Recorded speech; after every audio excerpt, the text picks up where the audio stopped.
우리나라 말에 공든탑이 무너지랴라는 말이 있습니다. 이 말은 힘을 다하고 정성을 다하여 한 일은 쉽게 무너지지 않고 헛되지 않는다, 그만한 보람이 있다라는 뜻을 가지고 있습니다. 그런데 우리는 지난 2년 4개월 동안 공든탑도 무너질 수 있다라는 것을 보고 있습니다.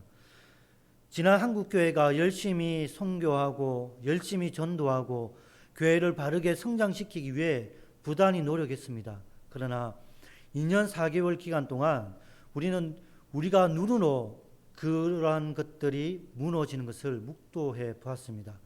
사역이 막히고 새가족이 떠나가고 많은 사람들이 상처를 입고 어려운데 교회가 도와줄 수 없는 그런 상황들을 우리가 경험했습니다.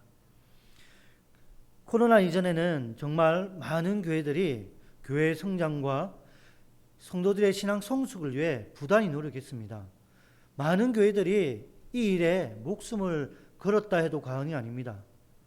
지난번에 제가 이야기했는데, 제가 우리 교회 오기 이전 바로 그 교회는 정말 한 사람 한 사람이 아니라 전도를 조금 한다 하는 분들은 1년에 기본 100명이 전도를 합니다. 중고등부 학생들 전도한다 하면 35인승, 45인승 버스를 자기 사비로 들여서 데리고 옵니다. 그 정도였습니다. 전도하는 교회로 시작되었기 때문에 전도하는 것에 부담을 느끼지 않습니다. 그런데 이것이 조금 지나치면 부작용이 일어납니다. 전도 아르바이트생이 생기기 시작하고 전도했던 여러 가지 문제점이 생기기 시작했습니다. 그러니까 저는 그 교회에 있으면서 과연 이 교회가 고신교회인가 라는 생각을 들게 되었습니다. 그리고 실제로 목사님과 면담을 해 보았습니다. 그랬더니 목사님이 도움이 되고 교육이 될 만한 것들은 받아들이고 그렇지 않으면 과감하게 내려놓아라, 버려라 라는 것입니다. 그리고 부서에서 함께 의논을 하는데 교사들이 한 3, 40명 되었습니다. 청년교사가 한 20명 되는데 이 청년교사들이 한 가지 문제를 제기합니다. 담임 목사님의 전도 방법이 아니다, 이건 조금 그렇다라는 것입니다. 전도를 해오고 전도를 해온 친구, 전도 당사자와 두 사람 모두가 상품을 받는다는 것, 마치 우리가 상품을 걸고 전도를 하는 것이 과연 하나님이 기뻐하시는 일인가 라는 문제를 제기했습니다. 굉장히 큰 도전이었습니다. 그리고 목사님과 이야기를 하고 여러 가지 고민을 했습니다. 모든 것이 제 판단에 의해 결정을 해야 할 형편이었습니다. 그리고 일주일 동안 함께 기도하자라고 했습니다. 열심히 정말 기도했습니다. 제 말 한마디에 교사들이 나눠질 수도 있고 목사님에게 칼을 겨눌 수 있다는 생각이 들었습니다. 정말 간절히 기도한 끝에 응답이 왔습니다. 이게 네 목회냐는 것입니다. 너는 목사님을 돕는 사람이다. 제가 그 응답을 받고 선생님들에게 양해를 구했습니다. 목사님이 원하신다면 나는 이렇게 할 것이고, 그리고 이것 때문에 오는 한 친구가 있다면, 그리고 이것 때문에 와가지고 예수님을 믿는 한 친구가 있다면 이 상품보다 더 귀한 것이 되지 않을까라는 생각을 나누었습니다. 그때야 젊은 교사들이 양보를 해 주었습니다. 그런 친구들이 있었습니다. 상품권을 받기 위해 교회 왔다가 예수님 말씀 듣고 예수님 옆에 교회를 섬기는 사람이 있었고 청년이 있었던 것입니다. 그것들을 함께 나누면서 그 목사님의 목회 방향을 계속해서 지원하게 되었던 것입니다. 이처럼 교회마다 색깔은 다르지만 교회가 성장하기 위해서, 성숙하기 위해서 엄청난 많은 에너지를 쏟았습니다. 그런데 2년 동안 모든 게 차단이 되었습니다. 그리고 이제는 자유롭게 예배를 드리고 신방을 할 수 있고 전도를 할 수 있게 되었습니다. 이제는 교회를 성숙하는 것보다 정상화하기 위해서 노력을 해야 하는 시점이 왔습니다. 과거 우리가 예전에 했던 노력보다 몇 배의 노력이 필요하게 되었고 몇 배의 지혜로운 생각을 해야만 예전보다 더욱더 값진 열매를 거두는 시기가 되었습니다. 그런 분위기 속에 지난 5월 17일 화요일이었습니다. 부산교도소 방문을 다시 시작하게 되었습니다. 본래 제가 가는 게 아닌데 교육자가 없기 때문에 제가 가게 되었습니다. 딱 처음에 들어갔을 때에 그 긴장감은 이루 말할 수가 없었습니다. 제가 오랫동안 교도소 방문을 했는데 2년 4개월 동안 방문하지 않았기 때문에 너무 낯설어 보였습니다. 아니나 다를까 2년 4개월 동안 그 안의 공간에는 예배를 드리지 않았지만 리모델링은 싹 다 했습니다. 이 재소자들이 자기들의 노력으로 힘써 리모델링을 했던 것입니다. 평소와는 너무 다른 분위기, 너무 다른 환경, 사람도 달라졌습니다. 어떻게 설교해야 될지 굉장히 고민이 많이 되었습니다. 그러다가 요한일서 4장 10절 말씀을 가지고 함께 나눔을 가졌습니다. 사실은 그 교도소 방문을 할 때 5명만 입장이 가능했고 그 재소자들 역시 아주 소수만 같이 예배를 드리게 되었습니다. 저는 그때 그런 생각을 했습니다. 이제는 개척하는 단계에서 시작해야 되겠구나. 이제는 정말 개척하는 마음으로 이분들을 섬겨야 되고 이분들을 위해 헌신해야 되겠다는 생각을 들게 되었습니다. 이 시점에서 우리가 하나님의 나라와 교회를 위해 그리고 정상적인 교회 회복을 위해 해야 할 게 무엇이 있겠습니까? 개척 교인의 심정을 가지고 함께 기도하고 함께 노력해야 되고 함께 헌신해야 됩니다. 그렇지 않으면 예전과 같은 시기에는 돌아오지 못합니다. 2년 4개월 동안 세상은 바뀌어 버렸습니다. 옛날 그 시대의 환경이 아니라는 것입니다. 저희 집 아이들이 예전에는 기장을 참 잘 갔습니다. 기장 간다면 신나했습니다. 그런데 가지 않습니다. 왜냐하면 재미가 없기 때문입니다. 할아버지는 나이가 들어 자기들 따라 같이 가주지는 못하고 혼자서 계속 하루 종일 놀라고 하니까 너무 재미가 없는 겁니다. 그래서 부모님에게 인터넷을 놓아달라고 했습니다. 부모님은 인터넷을 한 적이 없습니다. 근데 인터넷을 놓아져 있습니다. 왜냐하면 아이들 때문에 그렇습니다. 시기가 너무너무 급변합니다. 그런데 우리의 사고방식이 옛날 그 시절로 돌아가자 이렇게 하면 참 난감해집니다.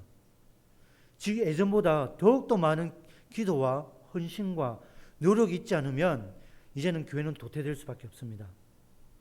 개인주의가 만연해져 있고 우리 주일학교 학생들은 온라인으로 학습하고 온라인으로 예배드리는 것이 적응이 다 되었습니다. 그렇기 때문에 새로운 접근 방법, 새로운 시도들이 계속해서 일어나야 됩니다. 그래서 계속 기도해 주시고 관심을 가져주시고 그리고 교사들을 위해서 그리고 교회를 섬기는 모든 직분자들이 땀 흘려 최선을 다할 수 있도록 중보기도 해 주시기 바랍니다. 그래서 저는 오늘 이 말씀을 통해 내가 가지고 있는 이 모습 이대로 하나님 무엇을 원하실까라는 그런 질문을 하고 그런 대답을 찾고자 합니다. 오늘 우리가 읽은 본문을 통해 과연 하나님은 우리를 어떻게 인도하실까 한번 생각해 보고자 합니다. 오늘 우리가 읽은 본문은 너무나 쉬운 본문입니다. 주일학교 6년을 졸업하면 이 본문이 정확하게 어떤 내용인지 알 수가 있습니다. 그 정도로 익숙한 본문입니다. 그리고 이 본문은 마태복음, 마가복음, 누가복음, 요한복음 4복음서에 그대로 정확하게 기록되어 있는 본문입니다. 이 모르면 간첩입니다. 그런데 잘 모르는 내용이 있습니다. 그 내용이 뭐냐면 성경 본문을 가지고 한번 비교를 해보겠습니다. 먼저 마태복음 14장 16절 17절 말씀입니다. 예수께서 이르시되 갈 것 없다 너희가 먹을 것을 주라. 제자들이 이르되 여기 우리에게 있는 것은 떡 5개와 물고기 2마리뿐이니이다. 마태복음은 이렇게 기록되어 있습니다. 마가복음 6장을 보겠습니다. 이르시되 너희에게 떡 몇 개가 있는지 가서 보라 하시니 알아보고 이르되 떡 5개와 물고기 2마리가 있더이다. 내용이 똑같죠? 넘겨주세요. 누가복음 9장입니다. 예수께서 이르시되 너희가 먹을 것을 주라 하시니 여짜오되 우리에게 떡 5개와 물고기 2마리밖에 없으니 이 모든 사람을 위하여 먹을 것을 사지 아니하고서는 할 수 없나이다 하니. 이 내용도 앞의 내용과 동일합니다. 흡사합니다. 근데 요한복음을 보시기 바랍니다. 제자 중 하나 곧 시몬 베드로의 형제 안드레가 예수께 여짜오되 여기 한 아이가 있어 보리떡 5개와 물고기 2마리를 가지고 있나이다. 그러나 그것이 이 많은 사람에게 얼마나 되겠사옵나이까. 똑같은 내용이지만 조금 더 구체적으로 언급하고 있습니다. 여기서 우리가 알 수 있는 것은 무엇입니까?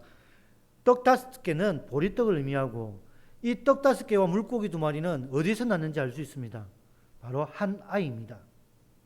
쉽게 지나칠 수 있는 내용이지만 요한복음을 통해 보면 이 아이를 통해 제자들이 떡 5개와 물고기 2마리를 얻게 되었고, 예수님은 이것을 가지고 축사하여 그 자리에 있던 장정만 5천 명입니다. 최소 1만 명에서 2만 명 사이에 있는 예수님을 따르는 무리들에게 배불리 먹이셨다라고 되어 있습니다.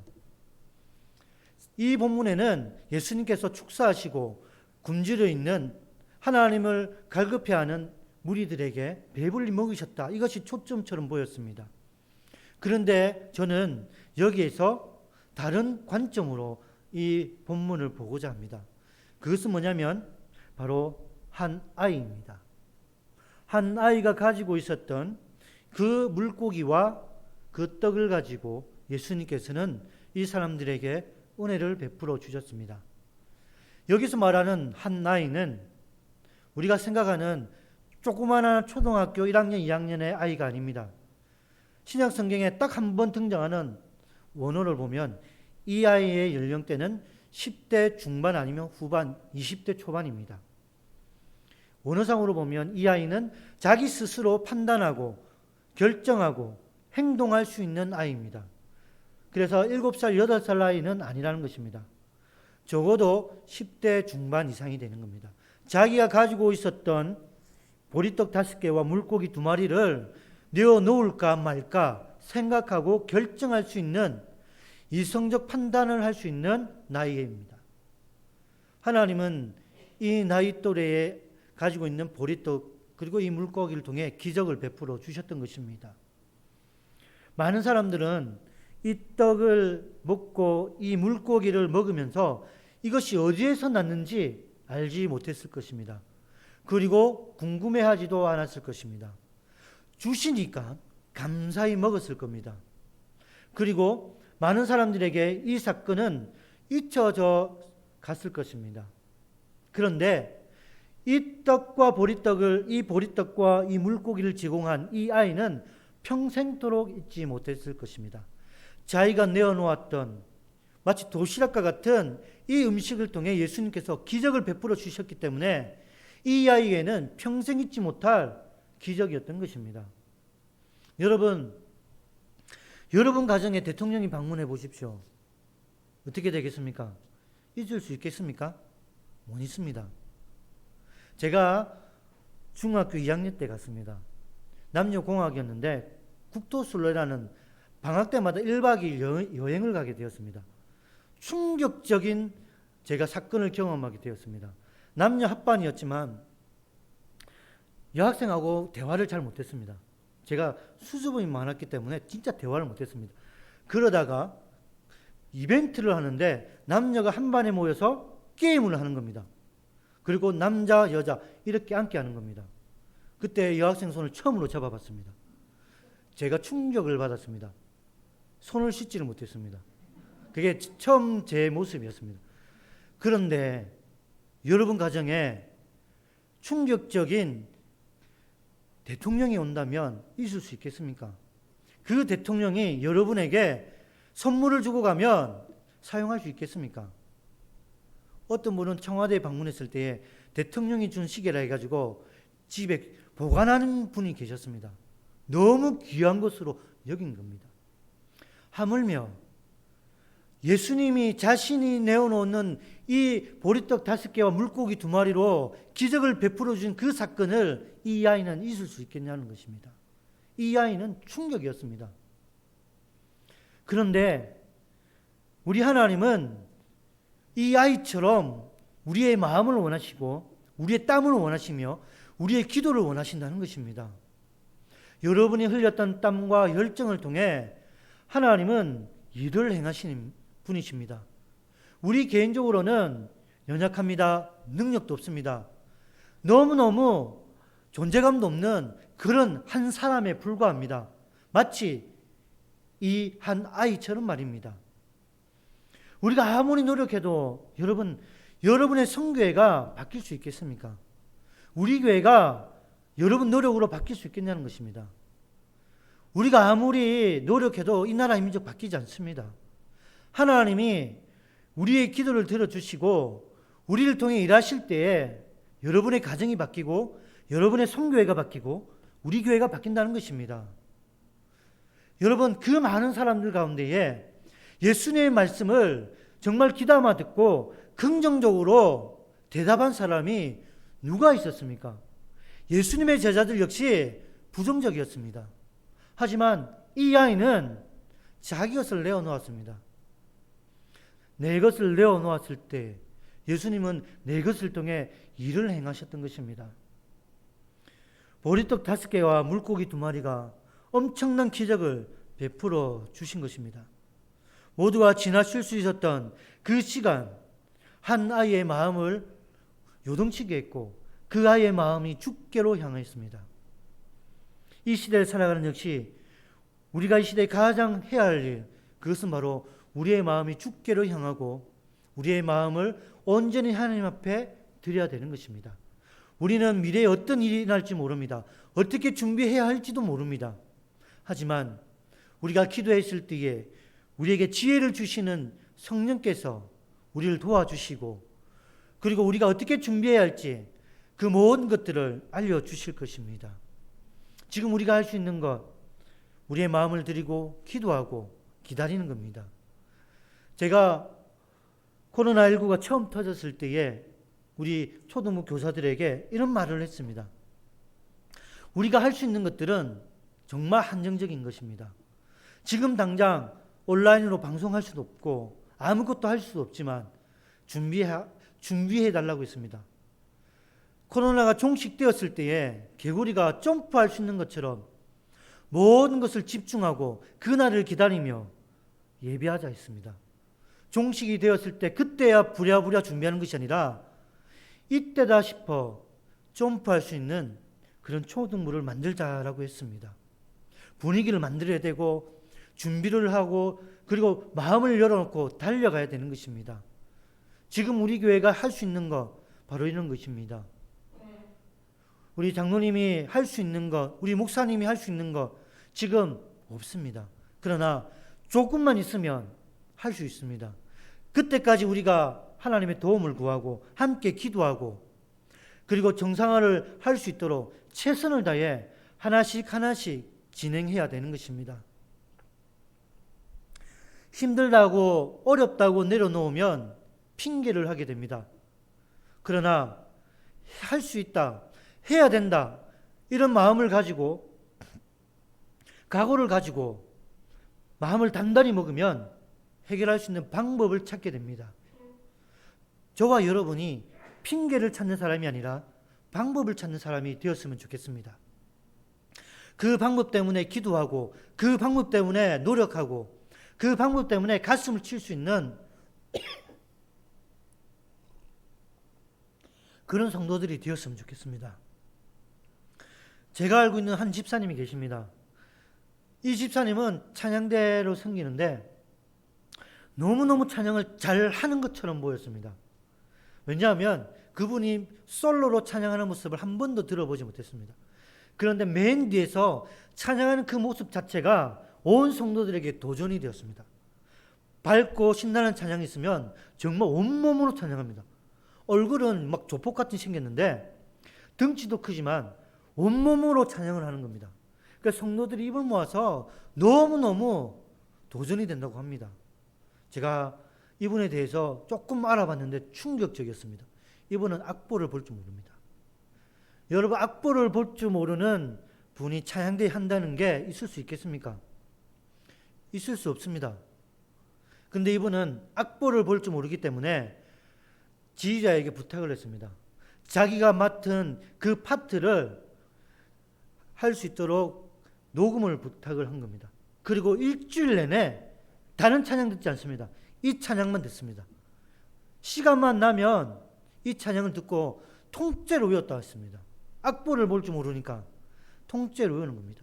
그러니까 머리뿐만 아니라 가슴 속에 이 악보가 들어가 있는 겁니다. 그냥 입으로 흘러나오는 것입니다. 그러니 겉으로 드러나는 이분의 찬양이 다를 수밖에 없다는 것입니다. 우리가 편견을 깨야 할 이유가 여기 있습니다. 내가 할 줄 모른다고, 어렵다고, 내가 그것을 거절해버리면 평생 그것을 하지 못합니다. 그러나 내가 조금만 생각을 바뀌고 노력하고 도움을 구하면 할 수 있다는 것입니다. 우리 예수님이 바로 이런 마음을 찾는 것입니다.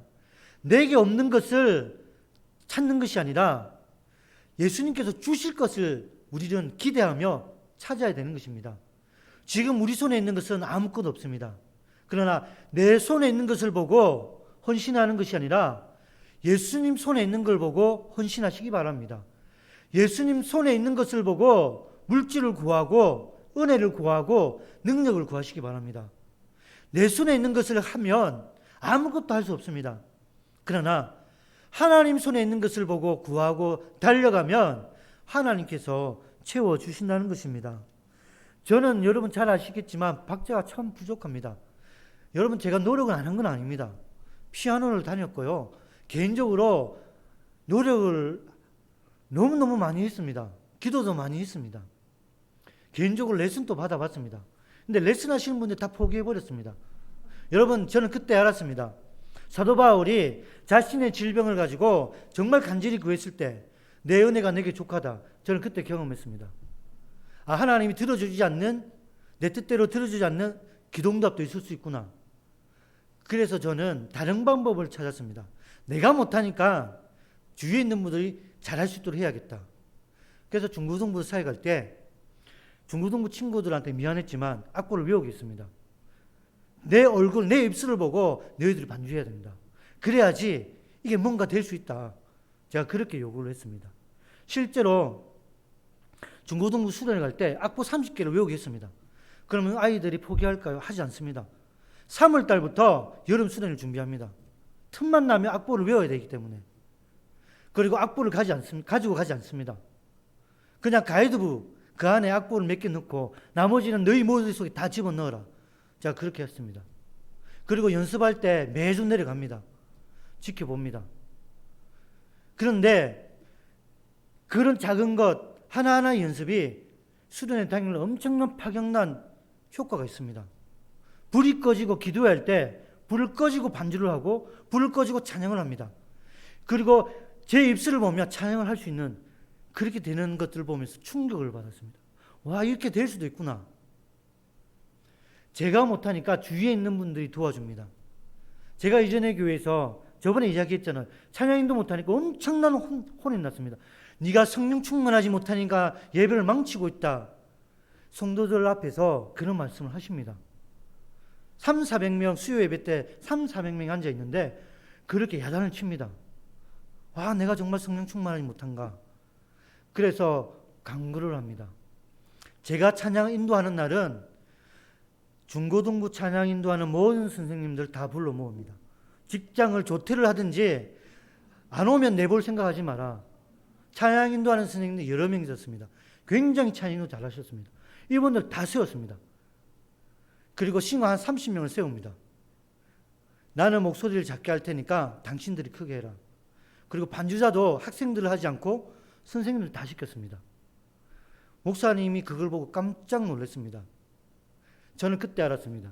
목사님이 성령 충만하다라는 말을 할 줄 알았는데 절대 그런 말씀 안 하십니다. 그런데 확실하게 다른 것은 분위기가 달라졌습니다.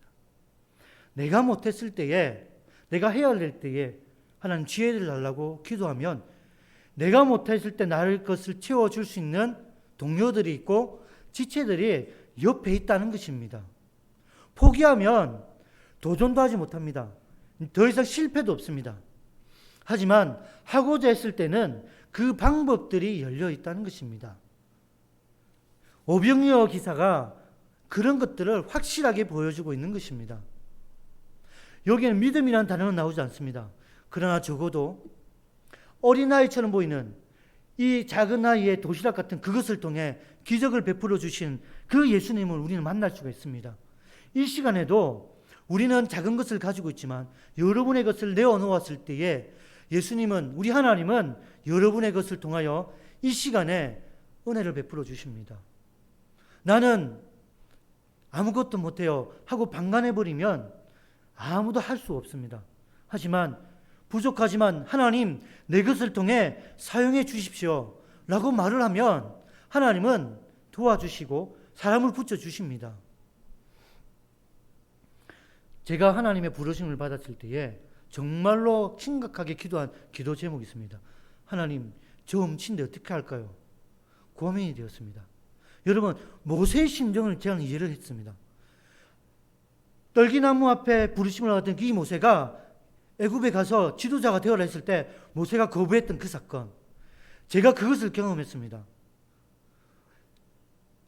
제가 있던 교회들은 다 사역자들이 찬양 인도를 잘했기 때문에 자신이 없었습니다.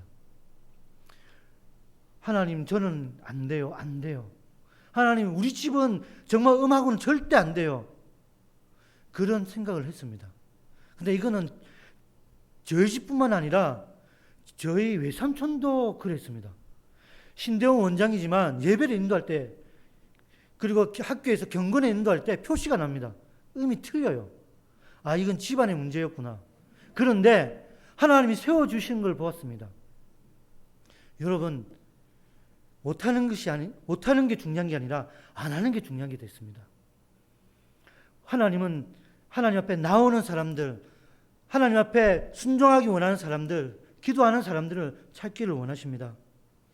저와 여러분이 힘들지만 어렵지만 교회를 섬기기 위해 헌신하고 내 모습 이대로 하나님 앞에 나아가기를 원합니다. 하나님, 저는 이렇게 부족합니다. 그래도 사용하기 원하신다면 저를 가꾸어 주시고 하나님의 나라를 위해 도움이 될 수 있는 그런 성도, 그런 직분자로 만들어 주십시오. 이렇게 나아가기를 원합니다. 내 방법이 아니라 하나님의 방법을 구하고 하나님의 능력을 구하는 저와 여러분이 되길 원합니다. 말씀을 정리하겠습니다. 우리가 기도할 때 하나님은 우리의 기도를 들어주시고 우리의 필요함을 다 채워주신다고 약속하셨습니다. 우리 교회는 큰 부자도 없고 권력을 가진 아주 훌륭하고 위대한 사람도 없습니다. 어떤 분은 그게 아쉽다라고 생각할 수도 있습니다. 그러나 여러분, 그건 자랑이 아닙니다. 권력을 가진 사람이 있다는 것은 자랑이 아닙니다. 큰 부자가 있다는 것도 교회가 자랑하는 것은 아닙니다. 교회는 세상의 것을 자랑하는 곳이 아닙니다. 하나님의 것을 자랑하는 것입니다. 제가 여러분에게 이런 말씀을 하면 좀 그렇지만 우리가 내세울 게 없기 때문에 우리는 하나가 될 수 있었고 우리는 기도할 수 있게 되었습니다. 개미 군단이라고 말을 많이 합니다. 그 개미 군단이 함께 부족한 것들을 채우기 위해 서로 하나가 되었기 때문에 힘들고 어려운 시기를 잘 이겨나갔습니다. 그것이 하나님의 은혜라고 믿으시기 바랍니다. 여러분, 제가 알고 있는 몇 교회는 정치인들, 소위 말하는 이름만 알면 알 수 있는 그런 분들이 있는 교회가 있었습니다. 사업가도 있었습니다. 그런데 이것이 자랑이 아니라 해가 되는 교회가 있었습니다. 목회자가 이분들을 의지합니다. 문제가 생기면 이분들을 찾아갑니다. 목사님이 문제가 생겼을 때 기도하지 않습니다. 이분에게 말하면 쉽게 해결될 수 있습니다. 선교지에 급하게 재정이 필요하다. 1,000만 원이 필요하기 때문에 헌금을 해달라. 이렇게 요청해 옵니다. 이 목사님이 무엇을 하겠습니까? 부자인 이 집사님 찾아갑니다. 집사님, 이번 한 번만 헌금해 주십시오. 이 집사님에게 1,000만 원은 돈도 아니었습니다. 그 다음날 이 계좌이체 딱 했습니다. 목사님의 목회가 그런 방향이었습니다. 선교에서 원하는 성도는 뭡니까? 하나님이 주신 돈이었거든요. 기도하는 성도들이 함께 기도하면서 채워지는 물질의 은혜였는데 그런 방법을 하지 않았던 것입니다. 결국 그 교회는 이 집사님이 부도나는 그 순간 교회가 무너져 버렸습니다. 여러분, 하나님이 원하시는 교회는 한 사람 한 사람의 땀 흘리고 눈물이 서려 있는 예비된 헌금, 그것을 통해 오병이어 기적을 베풀어 주셨습니다. 이게 하나님의 방법이었습니다. 지금 이 순간에도 원하는 것은 개미 같은 저와 여러분의 마음, 저와 여러분의 고백이 담겨진 예물, 헌신, 땀입니다. 그 땀을 값지게 사용하시는 그 하나님을 의지하기 바랍니다. 그리고 그 하나님이 열어주실 미래를 기대하시기 바랍니다. 지금 우리가 구해야 할 것은 보이는 물질, 그게 아니라 여러분이 헌신하고자 하는 마음, 우리가 당장 해야 할 그 일 속에 주님 내가 여기 있습니다. 주님 내가 헌신하겠습니다. 힘들지만 못하지만 나를 사용해 주십시오. 이런 마음입니다. 여러분, 많은 분들이 식사를 해야 한다고 말을 합니다. 그러나 2년 4개월 동안 식사를 해야 된다는 생각은 가지고 있지만 선뜻 나서지를 못합니다. 전도를 해야 된다 하지만 선뜻 나서지도 못합니다. 이런 것들을 바꿔줄 수 있고 이런 것들을 해결해 달라고 우리의 마음을 열어주시고 우리의 마음속에 기쁨으로 섬길 수 있는 하나님의 은혜를 허락해 달라고 함께 기도해 주시기 바랍니다. 여러분, 마중물이라는 단어가 있습니다. 저는 목회를 시작하면서 하나님, 저는 마중물이 되고 싶습니다. 연약하지만 보잘것없지만 보이지는 않지만 그 마중물처럼 저를 통해 제 섬김을 통해 눈물과 기도를 통해 한 사람이 세워지고 그 한 사람이 은혜를 받고 한 사람이 바른 길을 갈 수 있도록 하나님 제가 마중물 역할을 할 수 있도록 사용해 달라고 했습니다.